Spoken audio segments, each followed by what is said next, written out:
J'ai l'immense plaisir d'inaugurer cette demi-journée consacrée à Cham afin d'en dessiner les multiples visages en compagnie d'historiens qui, donc jusqu'à ce soir, vont remonter à l'époque moderne et au Moyen-Âge pour explorer la façon dont s'est construit ce trope nomade dans les discours généalogiques religieux. Et comme nous le verrons même avec David Whitford ce soir, également dans les discours sociaux. Alors, une fois n'est pas coutume, cette table ronde va avancer à rebours de l'époque contemporaine à l'époque moderne, puisque je souhaite ici présenter un travail qui repose sur des sources des 19e et 20e siècles, françaises et britanniques. À partir de publications et écrits missionnaires notamment, mais également des sources non religieuses qui ont pu modeler ces dernières, je souhaite revenir sur un lieu et un moment cruciaux dans l'histoire de la construction de Cham et de sa généalogie. Pendant quelques décennies, entre la moitié du 19e siècle et le début du 20e siècle, Cham est utilisé à différentes fins dans un contexte de déploiement de l'activité missionnaire et d'expansion coloniale européenne en Afrique. C'est une période épistémologiquement riche en bouleversements, tandis que de plus en plus de données raciales, linguistiques, religieuses parviennent du terrain colonial et missionnaire jusqu'aux universités et sociétés savantes métropolitaines et que se construit l'anthropologie. Alors, je vais tout simplement commencer en citant Jean-Pierre Chrétien, qui explique que dès les années 1840, en effet, le trope de Cham l'Africain, Cham le maudit, vient se heurter aux découvertes ethnologiques en Afrique. Et il subit alors ce que Chrétien appelle un glissement sémantique. Les progrès de l'exégèse biblique, de l'archéologie orientale et de la géographie humaine de l'Afrique conduisaient à une remise en cause de l'ethnologie de la Genèse. Le chamite a donc changé de visage. Symbole à la fin du XVIIIe siècle de la multitude noire vouée à la sauvagerie et à l'esclavage, il est devenu, au début du XXe siècle, le portrait en pointillé d'une race blanche mystérieuse qui se serait enfuie d'Asie en Afrique à l'aube de l'histoire. Donc, je vais revenir ici sur deux points principaux. D'abord, l'utilisation de Cham dans la promotion de l'entreprise missionnaire. Ça devient un slogan efficace des campagnes anti-esclavagistes des 18e et 19e siècles. Et la deuxième partie reviendra notamment sur ce fameux glissement sémantique de Cham dans la période que je viens de mentionner, entre les mains des missionnaires notamment. Alors pour cette première partie, j'ai oublié bien entendu de partager mon PowerPoint, je suis désolée, je le fais tout de suite. Voilà. Alors pour cette première partie, donc, j'arrive, je mets le diaporama, excusez-moi. Voilà, c'est mieux. Donc pour cette première partie, je vais revenir sur la façon dont les organisations missionnaires françaises et britanniques ont utilisé Cham dans leur campagne dès les années 1780 au Royaume-Uni et le début de la campagne abolitionniste en métropole. Cham est donc mobilisé pour rallier des soutiens à leur cause. Le lien entre malédiction de Cham, noirceur et servitude porte à la fin du XVIIIe siècle le poids de plusieurs siècles d'exégèse biblique qui ont construit, comme nous le verrons avec mes copanélistes tout à l'heure, dans des contextes bien différents, un pont entre ces trois notions. Les esclavagistes américains ou britanniques utilisent Cham et l'épisode de la Genèse correspondant pour justifier l'esclavage. Inversement, dans le cadre de la campagne abolitionniste en Europe, Cham est également utilisé. Alors, j'ai envie de vous montrer ici un exemple tout à fait exceptionnel. Alors déjà, il est exceptionnel parce que finalement, il n'utilise pas Cham. Je suis désolée de commencer là-dessus, mais c'est intéressant de montrer. C'est l'exemple de cette esclave afro-américaine qui s'appelle Phyllis Wheatley Peters, qui en 1773, à l'âge de 19 ans, fait la promotion de son recueil de poèmes publié à Londres, alors qu'elle est l'invitée de Granville Sharp, qui est donc l'un des artisans de la campagne abolitionniste britannique. Le court poème de 8 vers que vous voyez ici, On Being Brought from Africa to America, mentionne non seulement la teinte diabolique, the diabolic dye, de sa race noire, sable race, entre guillemets, mais elle convoque ici un autre épisode biblique, celui de la marque de Caïn, qui semble être à l'origine de la malédiction. Le poème semble anticiper l'utilisation de la célèbre image popularisée à partir du milieu des années 1780 par le fondateur de l'entreprise de porcelaine et de faïence anglais Josiah Wedgwood, et qui représente un esclave noir agenouillé posant la question devenue slogan ensuite, Am I not a man and a brother? Convoquant ainsi une fraternité humaine originelle entre blancs et noirs. Vous voyez également ici, c'est la figure 2. Alors après l'abolition de la traite en 1807 et de l'esclavage avec le Slavery Abolition Act de 1833 dans l'Empire britannique, les organisations missionnaires qui avaient été partie prenante dans cette campagne politique remobilisent le texte de la Bible et tout particulièrement l'extrait de la Genèse concernant la malédiction lancée sur la descendance de Cham dans leur texte pour soulever des fonds et susciter des vocations à destination de leurs stations africaines. Tout comme la campagne abolitionniste britannique avait traversé la Manche pour trouver un écho en France chez la Société des Amis des Noirs, le trope liant malédiction, noirceur et servitude se retrouve dans de nombreuses publications missionnaires françaises. Les missionnaires britanniques et français, catholiques comme protestants, sont à l'origine de publications qui ciblent autant des publics cultivés que des lecteurs moins éduqués ou plus jeunes. Alors, je vais vous montrer ici 3 extraits que je ne vais pas lire car elles sont très longues, mais vous pouvez déjà voir en orange les passages qui vont nous intéresser le plus. Ici, ce sont 3 extraits tirés du mensuel de la Société méthodiste britannique, the Wesleyan Methodist Society, Missionary Society. Et donc, dans leur magazine mensuel, on note de la plume de missionnaires qui résident en Sierra Leone ou en Afrique du Sud le motif de Cham et de sa descendance maudite à de multiples occasions. L'épisode semble justifier l'état de dégénérescence intellectuelle, morale, spirituelle des populations africaines et donc par là même la présence de missionnaires, en même temps qu'il est pratique pour mobiliser le public européen et la lutte contre la traite intra-africaine après donc, le Slavery Abolition Act. En France, le cardinal Lavigerie, à la tête de l'organisation des Pères Blancs d'Alger, écrit dans la préface de la version publiée du journal des Pères Blancs en Ouganda, à l'assaut des pays nègres en 1884, que seule la rémission des péchés et le travail des missionnaires pourra, je cite, mettre un terme à la malédiction de la pauvre race de Cham. Et un des missionnaires, un des Pères Blancs donc, qui stationne en Ouganda, ouvre le premier chapitre par la prière suivante: que son règne arrive, que son nom soit sanctifié par ces peuplades si longtemps accablés sous le poids de la malédiction lancée contre leur père. Cham et ses frères Sem et Japhet sont également mobilisés dans la littérature missionnaire et religieuse lorsqu'il s'agit de populariser une forme de savoir ethnologique ou géographique, puisque la Genèse imagine que leurs descendants peuplent les différentes parties du monde. Ce monde se dévoile au public européen, justement, avec l'avancée des connaissances géographiques ramenées du terrain par les explorateurs et les missionnaires chrétiens à partir de la fin du XVIIIe siècle. Les revues missionnaires, dont j'ai déjà parlé, dès la première moitié du XIXe siècle, et a fortiori quand leurs colonnes commencent à s'orner de multiples gravures, parfois en couleur, constituent pour certaines sections de la population britannique et française une fenêtre sur le monde et une source inépuisable sur les contrées lointaines qui, une à une, tombent dans l'escarcelle de la France ou du Royaume-Uni. Certains périodiques sont publiés à plusieurs dizaines de milliers d'exemplaires par mois et sont partagés par plusieurs lecteurs dans les assembly halls britanniques ou les Sunday schools auprès des enfants, des autres salles de classe religieuses comme laïques. Alors c'est là par exemple qu'un article sur la teinture indigo, c'est un article plutôt de nature plutôt ethnologique on va dire, sur l'utilisation de la teinture indigo en Afrique, devient l'occasion pour les auteurs de ces magazines de disserter sur la tache sombre, dark stain, qui couvre toute la race d'Adam, et plus précisément dans cet article, les Africains. Vous avez l'extrait ici de cet article qui est tiré du périodique anglican pour enfants de Juvenile Instructor. C'est l'un des plus lus parmi les périodiques missionnaires pour enfants. Alors, une autre source intéressante, c'est celle des atlas missionnaires qui sont publiés, mis à jour régulièrement par des sociétés comme la Church Missionary Society, qui est une société anglicane. Il n'hésite pas à proposer une lecture et une projection du monde qui reprend le mythe du peuplement de la Terre par les 3 fils de Noé et leurs familles, comme cette carte de 1833, publiée en couleur. Alors, je suis désolée, là, j'ai la version noir et blanc, mais elle était mieux définie pour la communication d'aujourd'hui, mais à l'origine, elle est publiée en couleur dès 1833, ce qui est assez rare. Donc, elle est publiée dans le populaire mensuel pour enfants Youth Magazine.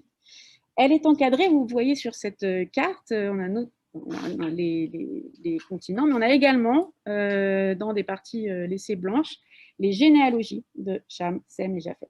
Elle est légendée comme suit, vous avez la citation à côté, donc « Observe that the situation in which Noah and his children were placed was very central, and there was ample scope are their descendants multiplied to extend the settlements on every side. The map depicts Europe, Asia, and North Africa, and relates these areas to the descendants of Ham, Shem, and Japhet. » On a d'autres exemples, des exemples américains également, qui utilisent ce même genre de carte ici. Alors, les missionnaires français ne sont pas en reste dans cette diffusion d'une géographie des Écritures saintes, comme par exemple l'abbé Lucien Vigneron, ancien missionnaire en Chine et au Canada, et qui publie coup sur coup en 1893 et en 1894 deux ouvrages populaires, dont le premier, bien nommé pour la journée d'aujourd'hui, Sang noir, en 1893, est un roman récompensé par le concours international anti-esclavagiste, qui est préfacé par le dramaturge Henri de Brognier, qui le décrit comme un roman, je cite, dont la pensée dominante est la réhabilitation de la race noire. L'autre ouvrage que vous avez ici, intitulé Sem, Cham et Japhet, qui est publié en 1894, épreuve de son succès, republié en 1897, prend quant à lui la forme un peu hybride d'un récit de voyage, voire de guide touristique, parfois dans des contrées que le missionnaire n'a jamais visitées d'ailleurs.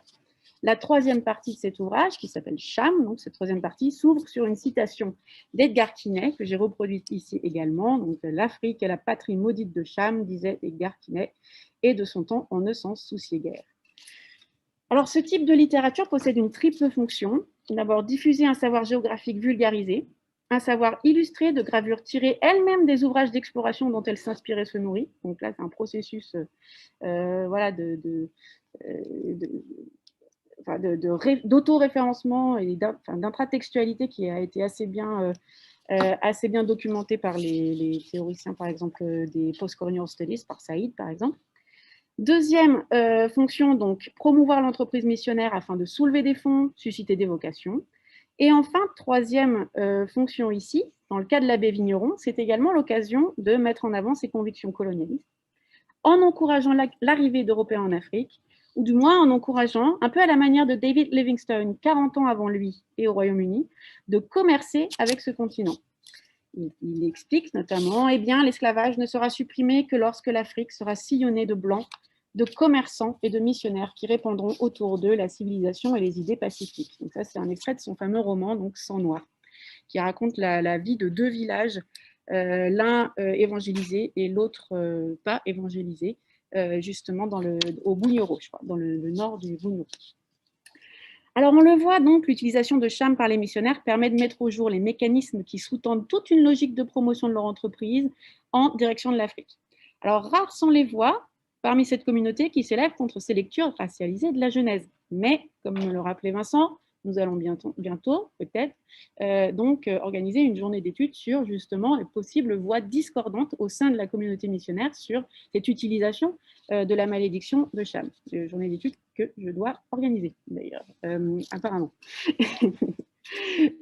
Alors, on a une voix qui est bien plus tardive, c'est Pierre Charles, un missionnaire belge jésuite, qui en 1928 publie dans la Nouvelle Revue théologique un article dans lequel il critique le fait que les vannes ont été ouvertes et ont permis aux préjugés jamais critiqués, jamais justifiés d'envahir la littérature, d'inonder tout le pays. Pour cet universitaire et missionnaire à l'origine d'une théorisation solide de la nouvelle science qu'est la missiologie au début du XXe siècle, je cite, « L'opinion qui fait des Noirs les descendants d'un père maudit, ayant hérité de sa malédiction et devant relever d'un antique anathème, est une de ces opinions à la fois socialement pernicieuses et scientifiquement erronées. » Alors, je ne vais pas revenir là-dessus, parce que donc, comme on l'a dit, ça sera un des projets, c'est une des vocations du projet RELRAS de s'interroger sur ces voix discordantes plus tard. Et je vous invite d'ailleurs à aller sur le carnet de recherche hypothèse qui comprend d'autres sources et d'autres aspects de ce premier point sur l'utilisation de Cham dans la propagande missionnaire. Et j'aimerais maintenant m'intéresser au dialogue entre missionnaires sur le terrain, scientifiques, explorateurs, et la façon dont ce dialogue a permis de nouveaux usages et interprétations de Cham à des fins aussi multiples que contradictoires, notamment lors de ce fameux moment du glissement sémantique, de la reconversion, pour reprendre le terme, là encore une fois, de Chrétien, du mythe de Cham au XIXe et au XXe siècle. Alors, la littérature missionnaire britannique n'hésite pas à inclure dans ses colonnes des extraits, des textes comme des illustrations, des best-sellers des explorateurs qui sont pressés par des éditeurs comme John Murray à Londres de publier des versions multiples de leurs journaux de voyage. Et cette littérature missionnaire, elle tente toujours, très souvent, au fil de ses pages, de réconcilier les écritures aux découvertes ethnologiques, géographiques, géologiques, archéologiques, qui jalonnent la deuxième moitié du XIXe siècle. On remarque par exemple que les débats savants autour de l'origine des Égyptiens, descendants de Cham ou peuples venus d'Asie, se faufile entre les pages de la revue des missionnaires méthodistes de la Wesleyan Methodist Society. On retrouve ça dans des publications de monographies. Donc ça, c'est un débat très intéressant. Et notre collègue Baptiste Bonnefoy a d'ailleurs rédigé des notices qui sont publiées sur le carnet de recherche sur ce débat sur l'origine, les débats savants autour de l'origine des Égyptiens. Les missionnaires, en un sens, ils participent également à ces débats. Et en tout cas, ils essaient de les expliquer, de les vulgariser à leur lectorat. Les généalogies bibliques sont le sujet de nombreuses publications missionnaires également, parfois de la plume de scientifiques chrétiens proches de ces organisations missionnaires, comme dans un article, par exemple, du révérend William Spears, qui donc, en plus d'être à la tête d'une congrégation méthodiste, était un membre de la Royal Geographical Society, donc la Société royale de géographie, mais également de la Société royale de microscopie. Il était membre de cette société également. Dans une série d'articles intitulés « Is the Bible True ?», voilà, il confronte plusieurs épisodes de l'Ancien Testament aux découvertes archéologiques et scientifiques les plus récentes sur le territoire africain dans le bassin méditerranéen. Alors, il y a vraiment de nombreuses notices de ce genre-là qui tentent de réconcilier science et saintes écritures. Ça abonde dans les pages des missionnaires, les périodiques missionnaires, pardon. Et la perméabilité des cercles académiques, géographiques notamment, et des organisations missionnaires de plus en plus flagrantes à mesure que défile le 19e siècle. Alors, je vais en venir à la fin de cette communication avec le cas de la diffusion par les missionnaires et administrateurs européens de versions contradictoires du mythe de Cham, qui est particulièrement parlant au Bouganda, donc dans ce royaume d'Afrique centrale qui se situe au nord du lac Victoria. Donc, un royaume dans lequel des missionnaires protestants britanniques s'installent en 1877, et ils sont rejoints dans ce royaume par des missionnaires concurrents, les Pères blancs catholiques français, 2 ans plus tard, en 1879. Alors, au Royaume-Uni, l'explorateur John Hanning Speke, que vous avez ici un extrait de son journal, a été rendu célèbre par son exploration du Nil et de la région des Grands Lacs en 1862, il fut l'un des plus fervents défenseurs de la thèse selon laquelle une race hamitique supérieure de type caucasien aurait peuplé toute une partie de l'Afrique de l'Est et des Grands Lacs. Alors, lors de ses pérégrinations, il diffuse cette idée auprès des chefs africains chez lesquels il séjourne, au Bouganda ou alors au Bunyoro. Donc là, par exemple, la citation que vous avez ici de son Journal of the Discovery of the Sources of the Nile, qui vraiment est un des récits d'exploration les plus achetés, les plus lus à l'époque victorienne au Royaume-Uni. Donc, il vous explique ici, je peux peut-être juste lire une petite partie, donc il explique comment il enseigne donc, aux différents chefs africains chez lesquels il séjourne que donc, I met Kamrasi at his new reception palace to show how it was the king had heard by tradition that at one time the people of his race were half white and half black. Then, proceeding with the flood, I pointed out that the Europeans remained white, retaining Japheth's blood, while the Arabs are tawny after Shem and the Africans black after Ham. And finally, to show the greatness of the tribe, etc., etc. Donc, il y a toujours une visée un peu politique, diplomatique, puis politique dans ces petits moments, ces interactions entre l'explorateur et les chefs. Cette idée de, il faut montrer the greatness of the tribe. Alors, Speke rencontre également le Kabaka Mutesa en 1862. Le Kabaka, c'est donc le souverain de l'Empire du Bouganda. Et Mutesa n'est pas étranger, quand Speke arrive, n'est déjà pas étranger à la diffusion de cette idée auprès des élites du Bouganda. Mutesa lui-même connaît déjà l'histoire de Cham grâce aux explications des marchands arabes et swahili avec qui son père, puis lui-même font affaire depuis les années 1840. Donc John Speke, puis l'explorateur Henry Morton Stanley, qui séjourna à la cour de Mutesa en 1874, confirmèrent auprès du souverain Ganda le lien entre l'hypothèse hamitique, son propre lignage royal, et même le mythe de Kintu, créateur du royaume du Bouganda et ancêtre des Kabaka. Alors, les missionnaires britanniques de la Church Missionary Society, donc, qui arrivent à Kampala en 1877, suite à l'invitation de Mutesa relayée par l'explorateur Henry Morton Stanley, font état du lien construit par Mutesa lui-même entre son lignage royal, le mythe fondateur de Kintu et la figure biblique de Cham. Alors, par exemple, l'un des premiers missionnaires britanniques qui est là-bas, Shergold Smith, apprend de Mutesa que Cham serait enterré au Bouganda. L'un des pères blancs, le père Giraud, est lui aussi familier de cette rumeur, comme il l'écrit dans le diaire de la mission. Du côté britannique toujours, le révérend Charles T. Wilson et son agent Robert Falcon expliquent ainsi dans une publication destinée au grand public que Mutesa, through the admixture of Negro blood, has lost the pure Muma features, but still retains enough of the peculiar characteristics of that tribe to stamp him as belonging to a distinct race from his subjects. Donc il y a la même idée, on va parler d'élections dans les jours qui viennent, l'idée que même Mutesa est élu au sein même de sa propre race Manda par son lien avec Kintu et Cham. Cette identification de Mutesa lui-même à une race hamitique arrangeait bien les missionnaires comme les administrateurs britanniques. Et c'est à cette époque que les missionnaires, comme les administrateurs plus tard, comme le Britannique Harry Johnston, vont chercher partout dans le Bouganda des signes d'une présence hamitique antérieure et même d'une présence blanche, comme on le voit dans cette citation que vous avez ici.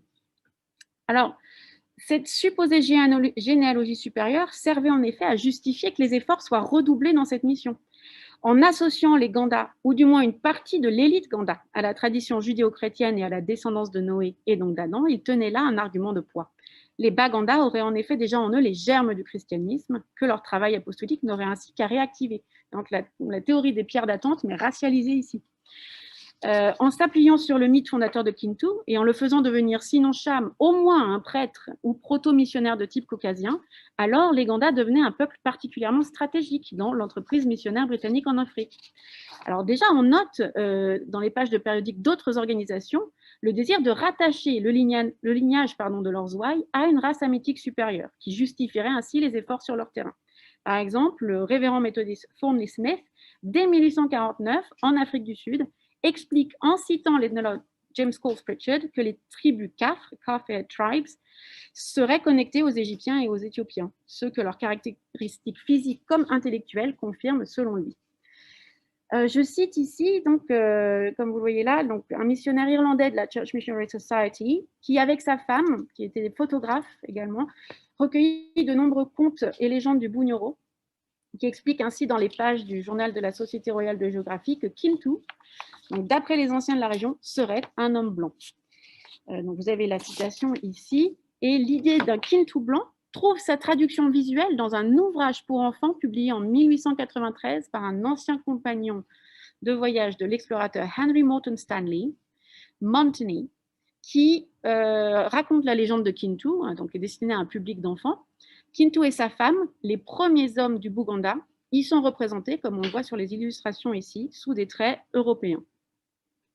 Alors, je finis ici. Donc, juste pour redire que l'exemple du Bouganda permet de constater la malléabilité de la figure de Cham entre les mains des missionnaires britanniques ou français en Afrique. Elle est utilisée à des fins de promotion de l'entreprise missionnaire en métropole, en l'associant à l'idée de la malédiction que seule la rémission des péchés pourra effacer, mais également sur le terrain colonial, en convoquant cette fois-ci l'idée d'une race hamitique supérieure. Alors la contradiction n'était pas résolue, mais elle reflète bien comment la fin du XIXe siècle, en Afrique comme en Europe, fut le théâtre de multiples manipulations théologiques, scientifiques et politiques autour du mythe de Cham. Je vous remercie.